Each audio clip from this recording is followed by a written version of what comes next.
Isa pang mainit na balita, nagsampa ng reklamo si Senador Jinggoy Estrada laban kay dating DPWH Bulacan 1st District Assistant Engineer Bryce Hernandez. Perjury ang isinampang reklamo ng senador sa Quezon City Prosecutor's Office. Idinawit ni Hernandez si Estrada sa umano'y kickback sa flood control project sa Bulacan.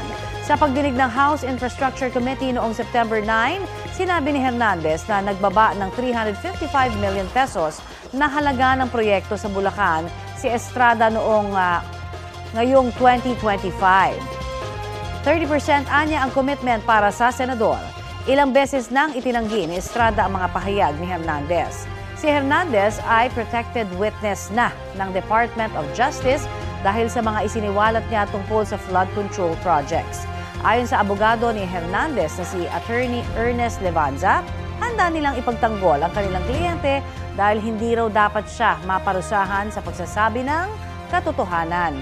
Hindi rin daw ito ang unang kaso na inihain ni Estrada laban kay Hernandez.